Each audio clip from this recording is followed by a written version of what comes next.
Msikilizaji, hii ni sehemu ya mwisho, sehemu ya 4 siku ya leo ya simulizi yetu inaitwa Jini Maria, inayoletwa kwa udhamini mkubwa wa Sky Masimulizi. Sehemu iliyopita, kama utakuwa unakumbuka vizuri, pale ambapo tuliishia, ilikuwa ni pale ambapo bado Bwana Hasani hakuwa anajua yale mauza yote ambayo yalikuwa nampata. Sababu haswa ilikuwa ni ipi? Na mara baada ya kujieleza kila kitu kwa mpenzi wake Maria, alionekana kumsamehe na maisha yakaendelea. Lakini sasa kila pale ambapo alikuwa anajaribu kwenda kuwatembelea watu wake muhimu, akiwemo rafiki yake Karim, alikuwa anajikuta anasahau ama kupuuzia. Kilichoendelea, karibu sana tumalize katika sehemu ya 4 siku ya leo.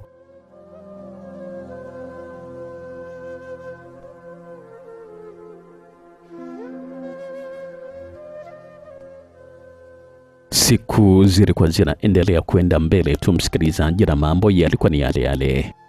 Kila pale ambapo nilikuwa nataka kwenda kumtembelea Karim, aidha nilikuwa nakosea njia ama kujikuta nilikuwa natokea sehemu nyingine, ama labda nilikuwa napatwa na uvivu mkubwa sana.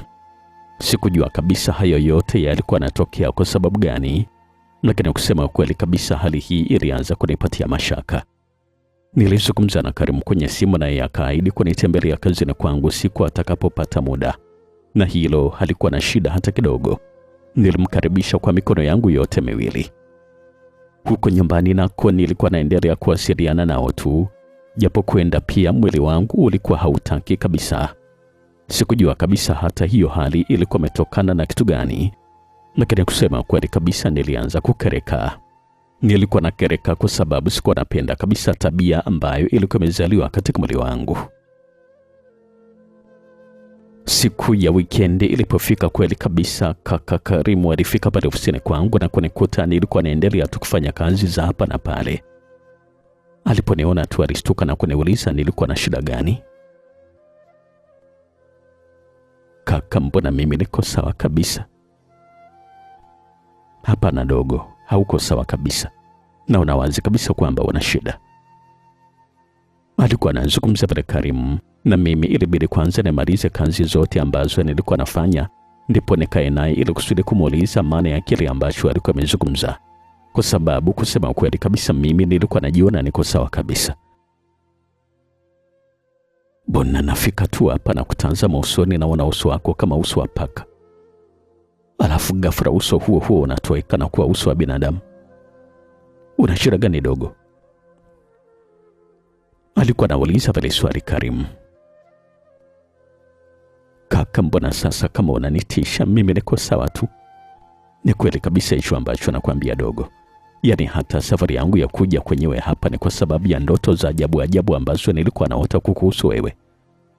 Bila shaka kuna jambo ambalo unaficha. Hebu niambie, mimi ni kaka yako, ni kitu gani ambacho unapitia? Alikuwa anauliza pale maswali Karim. Kusema kweli kabisa msikilizaji, sikuelewa hata maana ya maneno yale ambayo alikuwa anazungumza Karim. Nikabaki nilikuwa na shangaa tu na kujitetea kwamba hakuna chochote ambacho nilikuwa najua.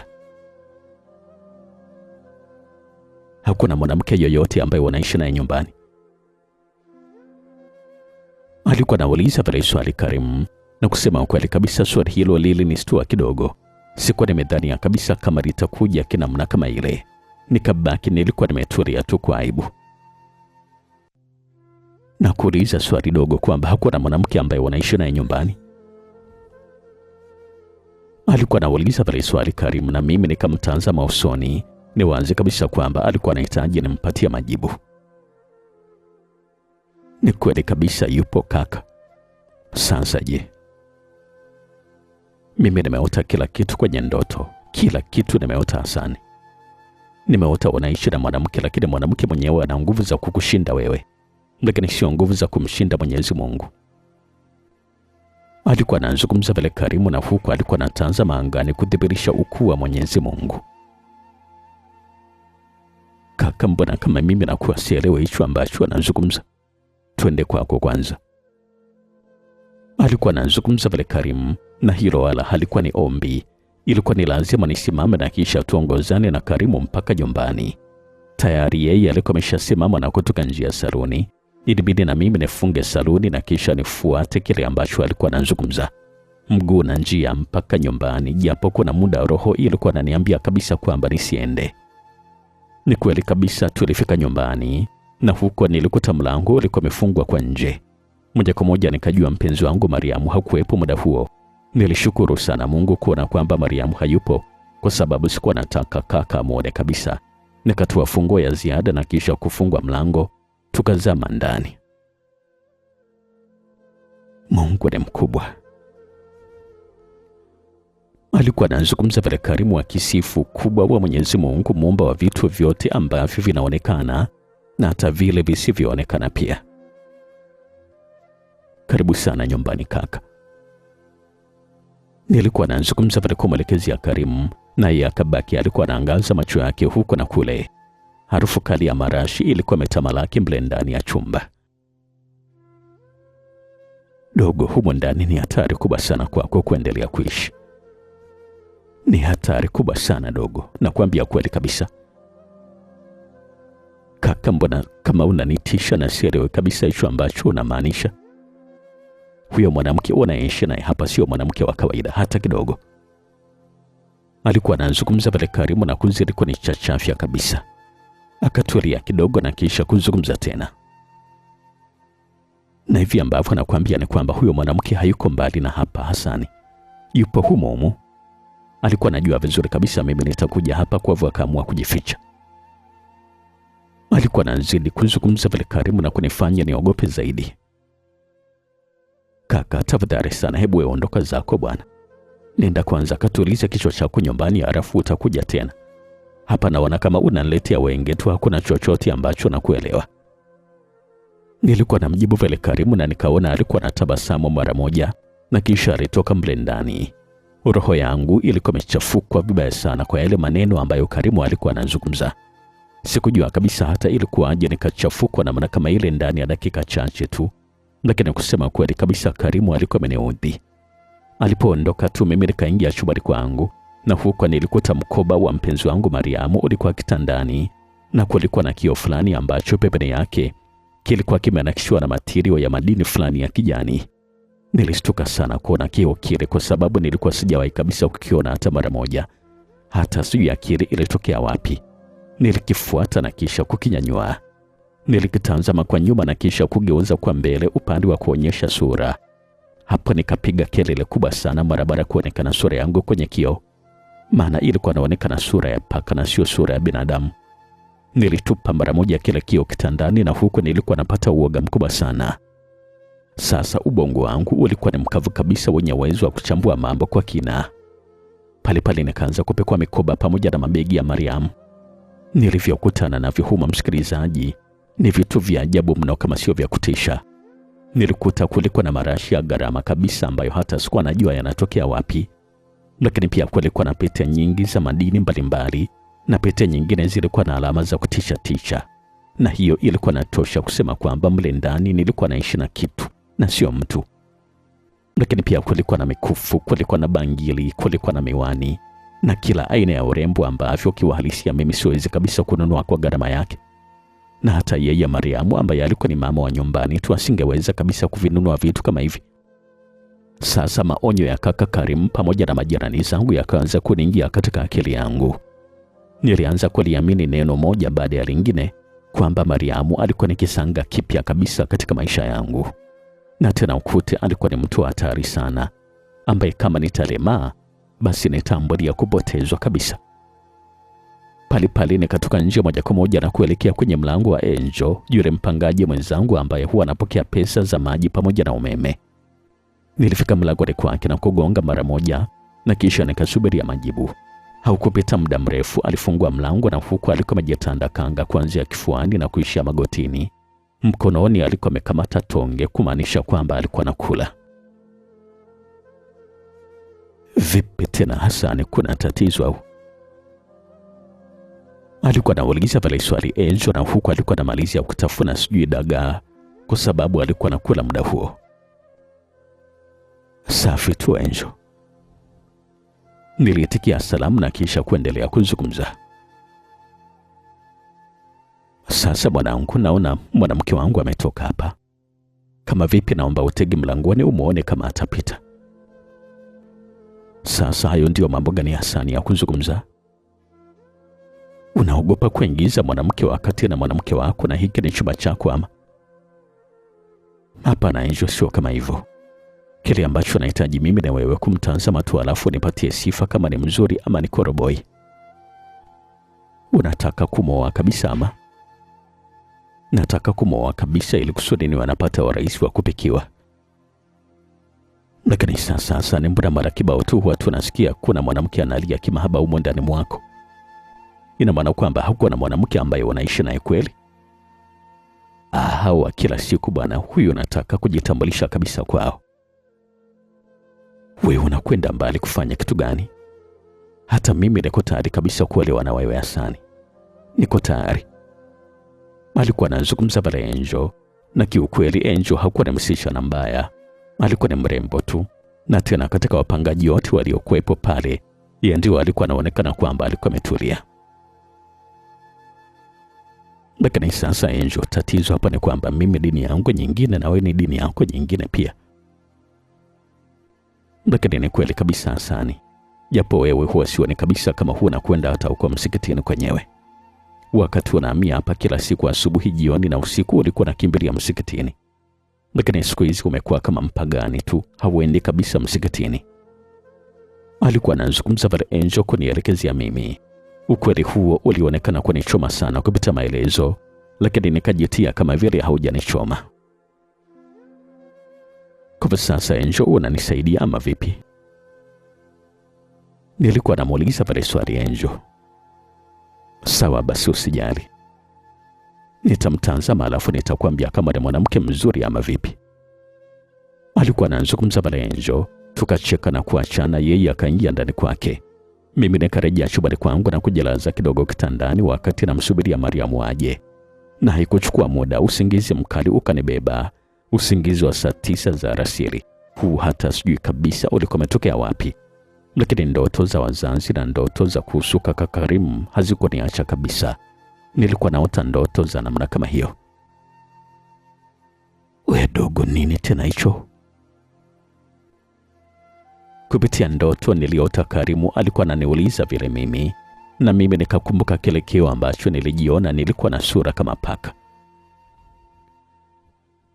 Kimefanyaje sasa? Nilikuwa namuuliza vile swali Karimu. Kio hicho dogo ni kio cha namna gani hicho?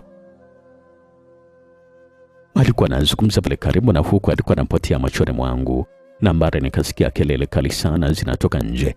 Nikastuka kwenye ndoto na kukaa wima kitandani, na kisha nikasikia sauti ya Angel ilikuwa nakemea kwa jina la Yesu. Alikuwa anabuata kwa sauti na kunifanya nitoke nje haraka. Huko nikamkuta alikuwa ameshikilia rozari, na huko alikuwa anamnyoshia Mariamu ambaye alikuwa amesimama, na huko alikuwa anamtazama. Nikasimama bila kuzungumza jambo lolote. Miguu yangu ilikuwa ni mizito kama ilikuwa imefungwa na magunia ya mahindi. Angel alikuwa anazidi kukemea pepo na kuzidi kuniogopesha, hasa ukizingatia kwamba alikuwa anamfanyia hivyo Mariamu. Jamani, vipi tena, kuna kitu gani hapo? Nilikuwa nauliza pale swali, na hapo Mariamu aligeuka na kisha kunitazama. Macho yake alikuwa anawaka moto, lakini mtandio ambao alikuwa amejitanda usoni haukuwa unaungua.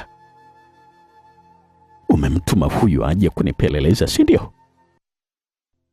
Sauti kali kama ya mwanaume ilikuwa nasikika kutoka mdomoni mwake Angel, na ilikuwa nafuatiwa na moshi kama mtu ambaye alikuwa anavuta sigara. Nikapatwa na uoga mkubwa isivyo kawaida.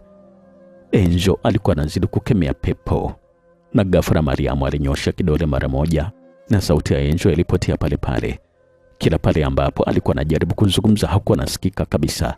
Alikuwa ni kama bubu. Akabaki alikuwa anamnyoshia tu ile rozari. Tendo la pili lililozidi kuniacha hoi ilikuwa ni pale ambapo Mariamu alipompuliza kidogo sana Angel, naye akarushwa mbali kabisa na ule upepo mdogo kutokea mdomoni mwake. Alikwenda kujibamiza ukutani kama mzigo, na kisha kimya kilifuata. Mshenzi mkubwa kabisa wewe. Alikuwa anazungumza pale Mariamu na kuanza kuja upande ambapo nilikuwepo mimi. Sasa hapo sikujua kabisa nikimbie kwenda nje ambako ndiko kweli ambako alikuwa anatokea, ama nikimbilie ndani ambako ndiko yeye pia alikuwa anaelekea. Sikuwa najua kabisa hata nilikuwa natakiwa kufanya kitu gani. Umechokoza mambo yasiyofaa kabisa kuchokozwa, Hasani. Mshenzi mkubwa kabisa wewe. Alikuwa anazungumza pale Mariamu, na huku alikuwa ananikamata mkono. Wakati huo Angel alikuwa na garagara tu sakafuni kama nyoka aliyemwagiwa mafuta ya taa. Twende huku. Alikuwa anazungumza pale Mariamu kuniamuru mimi, na huku alikuwa ananivuta kwenda chumbani kwetu. Mwili wangu wote walikuwa naloa na jasho kama mwanariadha aliyekimbia kwenye joto kali. Kusema kweli kabisa, msikilizaji, nilikuwa naogopa. Lakini sasa mimi sijafanya kitu chochote kile Mariamu. Sijafanya kitu jamani. Nilikuwa nazungumza pale kwa uchungu, na huku nilikuwa naanza kulia kama mtoto mdogo, naye alikuwa ananivuta kuelekea chumbani. Majirani jamani, naombeni msaada. Na kwenda kufa jamani, msaada majirani. Nitakurudisha kwenye lile shimo ukaliwa na panya mpaka ufe, sawa? Hebu tulia. Alikuwa anazungumza pale Mariamu kunielekezea mimi. Nikabaki nilikuwa nashangaa na kujiuliza maswali. Kumbe lile shimo ambalo niliota kwenye ndoto wiki chache zilizopita, yeye pia analijua. Sio tu nalijua Hassan, bali lile ndio shimo ambalo msaliti anapaswa kutupwa. Nilikuonya hadi kwenye ndoto zako, lakini naona hukuelewa. Sasa muda wako umefika, mshenzi kabisa wewe. Alikuwa anajibu pale Mariamu kuonyesha kwamba hata kama nitakuwa najiuliza maswali kichwani bila kutoa sauti, yeye alikuwa anaweza kunisikia. Nikawaza tena. Na sio tu anaweza kukusikia hicho ambacho anawaza Hasani, bali naweza kukuona mpaka ndani ya mwili wako kabisa. Na najua kakako alikuwepo hapa na atakuja tena hapa. Sasa namsubiria aje ili kusudi nimuonyeshe haswa mimi ni nani. Alikuwa anazidi kuzungumza pale Mariamu na kunifanya nitetemeke haswa. Mambo yalikuwa yamebadilika kama upepo wa bahari.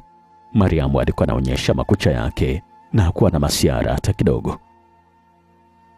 Lakini sasa Mariamu, ni kwa nini unanifanyia haya yote? Kosa langu mimi nilipi haswa? Ndio ujute sasa kuokota watu bila kuwajua vizuri ni watu wa namna gani? Na ushukuru kwamba nilikupenda kweli kutoka moyoni, lakini wewe hukupendeka. Sasa utakuwa ni chakula cha majini huku ambako nakupeleka. Alikuwa anazungumza pale Mariamu na kuzidi kunitisha zaidi. Nilibaki nilikuwa nalia tu, nisijue kabisa ni kitu gani ambacho nilikuwa naweza kufanya. Na damu yako ya mwili itageuzwa kuwa juisi. Alikuwa anazidi kuzungumza pale kwa sauti ya mamlaka.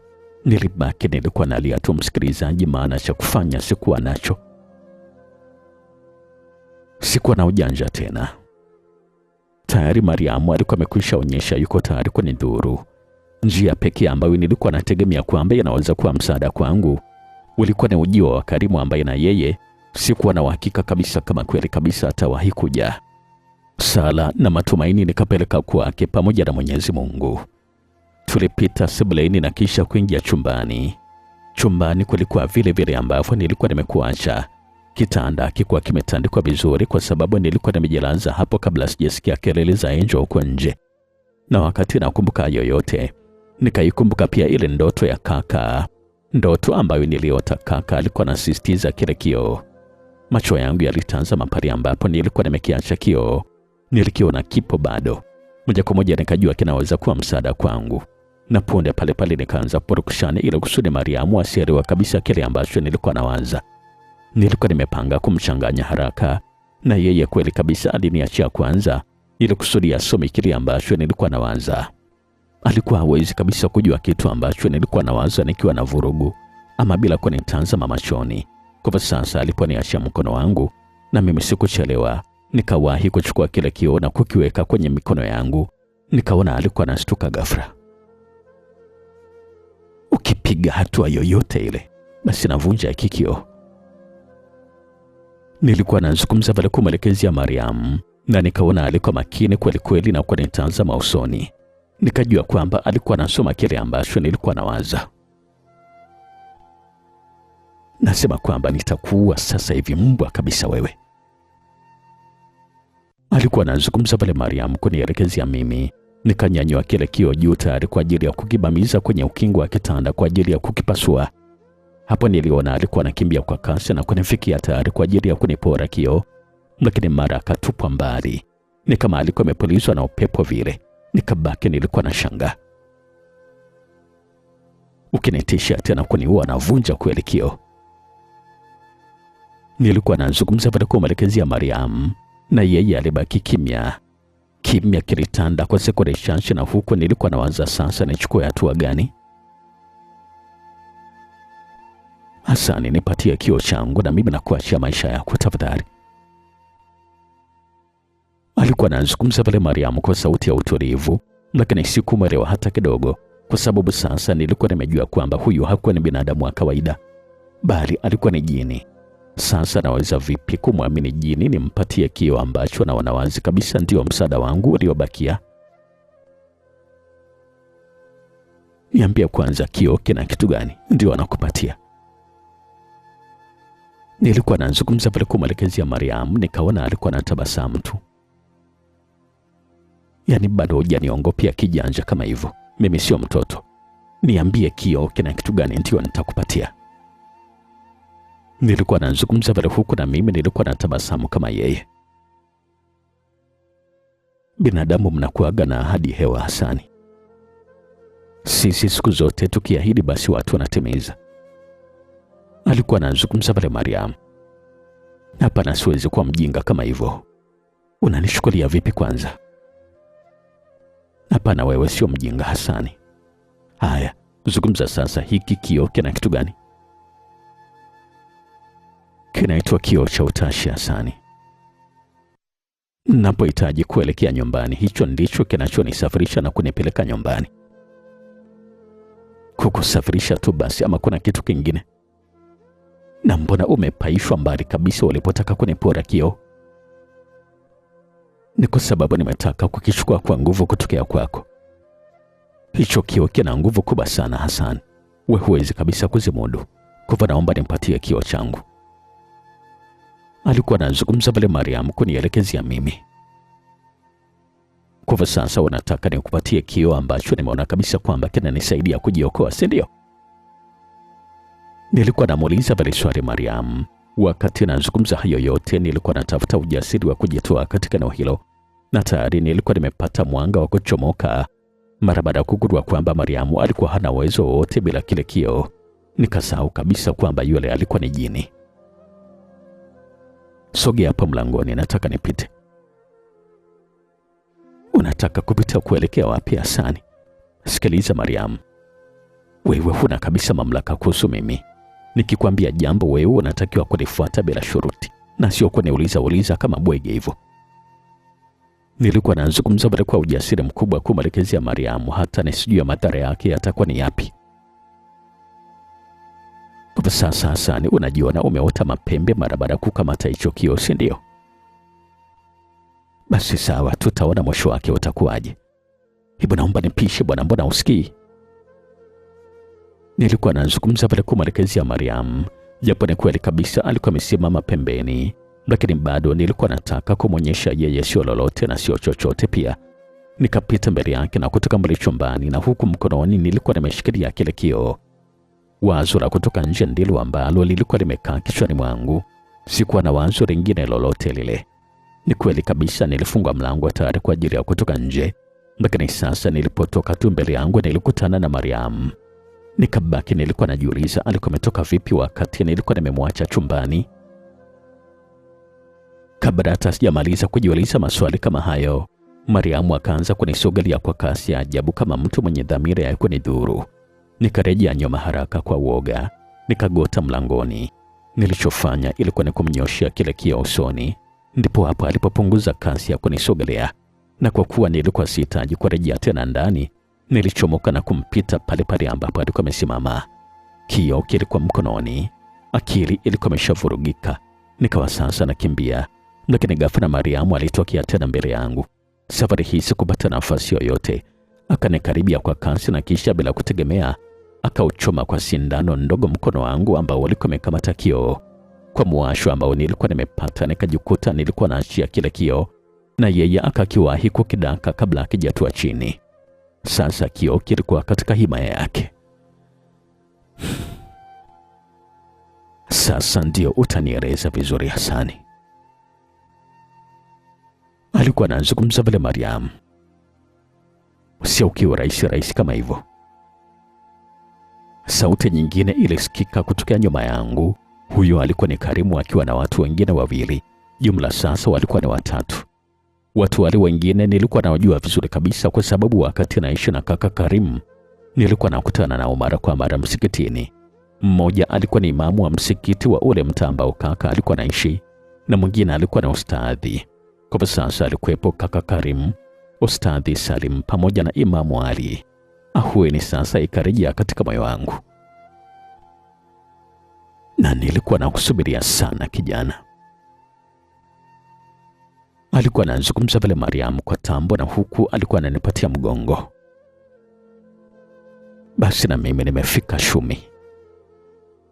Karimu alikuwa anajibu vile, na hapo nikajikuta nilikuwa nashangaa sana kuona alikuwa anamuita Shumi.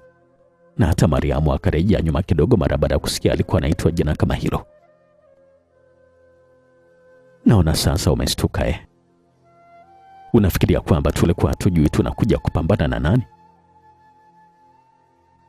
Alikuwa anazungumza vile ustadhi Salim. Katika imani yetu tunaamini kwamba kwenye mapambano kati ya roho mchafu, ukishajua jina la adui yako tayari umejihakikishia ushindi mzito. Na hicho ndicho ambacho kilikuwa kimetokea kwenye kundi ambalo alikuwa amekuja nalo Karimu. Tayari walikuwa wameshamjua huyu adui kwamba anaitwa Shumi. Meli, yua vipi jina langu?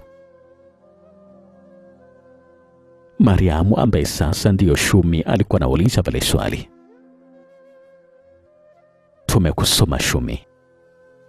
Wewe ni jina mahaba ambaye unapatikana sana makaburini. Huko kwako ndio rahisi kuwakamata watoto wadogo kama Hasani na kuwavuruga kingono. Chakula chako tunakijua vizuri kabisa kwamba ni nyama pamoja na damu za binadamu. Lakini pia umejaliwa uongo na wivu, na ni mkatili sana wewe. Na unapenda marashi makali sana ambayo yanapuliziwa kwenye maiti. Alikuwa anazungumza pale Karimu. Akatulia kidogo na kisha kuendelea kuzungumza.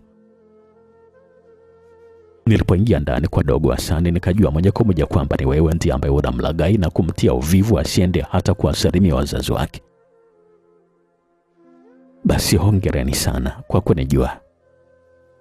Lakini mnapaswa kupambana sana ili kusudi kuniondosha hapa. Vinginevyo mniachie mdogo wenu nikamle nyama. Alikuwa anazungumza vile Mariam kwa kuniogopesha. Nikabaki nilikuwa nalia tu kwa kuona kwamba hatima yangu ilikuwa imefika. Nilikuwa nalia kama mtoto mdogo, na ghafla Mariam akanyosha kidole na sauti yangu ilipotea. Kila pale ambapo nilikuwa najaribu kuzungumza, nilikuwa ni kama natafuna banzo katu. Hakuna sauti yoyote ambayo ilikuwa nasikika nje. Nikiwa pale pale niliwaona wale mabwana washika dini wakianza kupambana na Mariam. Walikuwa narusha maji maalum ambayo yalikuwa yamechanganywa na wino uliokuwa na aya takatifu, na wakati ule wale ubani walikuwa nafukizwa pembezoni mwa ule uwanja. Mariamu yeye muda huo alikuwa anakiongelesha kile kioo chake, na hapo kulikuwa kunatokea vitu vya ajabu ajabu. Mara vyura wachomoke ardhini na kuanza kukimiza watu. Mara mende watoke angani kama vile nyuki na kutoa lile eneo lote. Lakini Karimu pamoja na wenzake walikuwa imara sana. Walikuwa naona vizuri kabisa yale mambo yote ambayo yalikuwa yanatokea kama mazinga ombwe. Hawakujali kabisa, na badala yake walikuwa naendelea kumwaga sala na kutupa maji matakatifu ambayo yalikuwa nafanya vile viumbe vishindwe. Punde sasa watu pale mtaani walianza kusogea na kushangaa yale mauzauza. Waliokuwa na simu zenye uwezo walianza kuchukua matukio hayo, na wengine walikuwa wanajipatia filamu ya bure kabisa. Kaka pamoja na wenzake walikuisha jua walikuwa napambana na nani, kwa hivyo hawakusumbuka sana kumdhibiti Mariam. Neno la Mungu ambalo ndilo walikuwa natumia kwa nguvu zao zote katika mapambano haya ndilo liliweza kuleta ushindi bila shida yoyote. Jini Shumi alinyanyuliwa na kupelekwa mpaka ndani kwangu. Muda huo alikuwa hajiwezi kabisa. Alikuwa amelegea kabisa na nguvu zilikuwa zimemwisha katika mwili wake. Hali yake ilikuwa ni mbaya.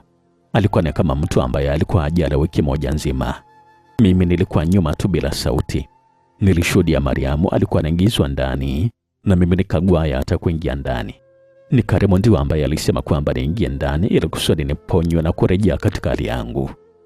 Mariamu alipewa maji mengine na Imamu Ali. Mara baada ya kunywa maji alitulia kwa muda na kuanza kubeua kama mtu ambaye alikuwa amekunywa maji mengi. Alianza kunesanesa kichwa chake huku na kule kama mwali. Alikuwa anapandisha mashetani yake sasa, na pale pale akaanza kuzungumza. Mnataka kumfanya kitu gani malkia wetu? Sauti nzito ilikuwa nauliza pale swali kutokea mdomoni kwa Mariamu. Tunataka kumrudisha kwenu huko, lakini kabla ya yote tunataka mfungue kijana wetu. Ustadhi Salim alikuwa anajibu vile. Kijana wenu ni mjinga sana huyo. Malkia wetu alimpenda kweli, lakini yeye alikuwa anataka kumsaliti. Alikuwa anazungumza vile Mariamu, ambapo sasa sauti ilikuwa natoka ya kiume tena nzito. Lakini huyu ni binadamu wa kawaida tu. Ni kwa nini mlikuwa mnamtaka yeye na sio jini mwenzenu? Karim alikuwa anauliza pale swali. Na sisi tuna haki ya kumpenda yoyote ule. Malkia wetu alimpenda kijana wenu. Sasa kama alimpenda kijana wetu, ni kwa nini hakuvumilia udhaifu wa kibinadamu ambao aliona kijana? Alikuwa anauliza pale tena swali Karim. Tamaa ndizo zilizomponza kijana wenu.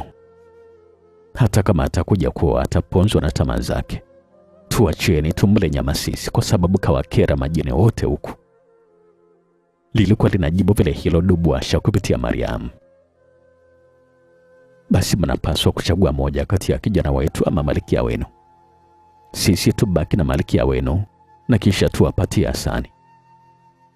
Alikuwa anazungumza vile Imamu Ali, maneno ambayo alikuwa anazungumza kusema kweli kabisa yalinifanya niogope sana. Yaani hakuwa na shida mimi kuchukuliwa na majini ili kusudi Mariamu abaki huku. Aise, huyo Imamu niliona wazi kabisa kwamba hakuwa na nia nzuri na mimi hata kidogo. Tunawataka wote. Tunamtaka huyo bwana na tunamtaka malkia wetu pia. Maana tayari ameshakula nyama pamoja na damu zetu nyingi. Kanenepa vizuri kabisa. Kwa huu ni muda wake yeye kuliwa pia. Lilikuwa linazungumza vile hilo Dubwasha kupitia Mariamu. Machozi yalikuwa yanatoka. Nikapanua mdomo wangu kuonyesha kulia, lakini sauti haikuwa inatoka. Nilikuwa ni kama kituko. Ustadhi Salim pale pale alichukua maji na kutaka kumnywesha Mariamu. Lakini sasa kuna sauti nyingine ya kike ilikuwa nasikika kutokea mdomoni kwa Mariamu. Hapana, hapana jamani, hapana. Sauti ya kike ilikuwa nasikika vile. Wewe ni nani tena? Mimi ni mama yake mzazi na Shumi. Msimpatie hayo maji mwanangu jamani, atakufa vibaya. Sauti ya kutia huruma ilikuwa nasikika. Hapo ndipo nilijua wazi kabisa kwamba kumbe adui wa huyu jini yalikuwa ni yale maji. Basi mkitaka tumwachie malkia wenu, na nyinyi mnatakiwa kumwacha mdogo wetu na kila mtu ambaye mnamshikilia. Alikuwa anazungumza vile Karim. Sawa basi, hakuna shida. Ile sauti ya kike ilikuwa anazungumza vile. Mara pale pale nikajiona nilikuwa ni mwepesi, na nilipozungumza sauti ilikuwa natoka bila shida. Mwachieni na Angel pia. Nilikuwa nazungumza vile kwa sauti ya mamlaka. Tayari tumeshamwachia pia. Ilikuwa najibu vile ile sauti. Lakini sasa kabla sijajiuliza maswali zaidi, nikajihisi kama nilikuwa nataka kutapika, na ikopita muda nikaanza kutapika pale pale. Vilianza kutoka vitu vya ajabu vikiwa ni vipande vya nyama, kucha, pete, damu, mikufu na kila aina ya uchafu pia. Dakika 5 zilitosha mimi kumwaga uchafu mwingi sana kutokea tumboni. Miezi miwili baadaye nikaamua kurejea zangu nyumbani Tanga kwa ajili ya kuendeleza biashara yangu ya saluni. Lakini sasa kusema kweli kabisa, kile ambacho kilikuwa kimenikuta katika maisha yangu huko Moshi kilikuwa kimenipatia funzo kubwa sana, kwamba sisi kama vijana tuache kabisa tamaa. Ona sasa mimi nimemwokota msichana mzuri barabarani, na mimi kwa tamaa zangu za kingono nikaamua kuja kuishi naye nyumbani bila kumchunguza msichana huyu atakuwa ametokea wapi na alikuwa ni binadamu wa namna gani. Kwa sasa tamaa ambazo nilipata kwa Mariam ndizo zilinifanya niishi na jini katika nyumba yangu. Bila shaka hata wewe msikilizaji umepata funzo kubwa kutoka katika simulizi hii, kwamba sisi vijana wa kiume tunavyoishi katika maisha yetu, basi tupunguze tamaa za kimwili. Unamwona msichana humjui kabisa, hujawahi kumwona, hujui kabisa historia yake, basi wewe unajiingiza kwake na kuanzisha mahusiano, lakini kumbe anaweza kuwa ni jini bila wewe kujua. Na huo ndio mwisho kabisa wa simulizi yetu inaitwa Jini Mariam.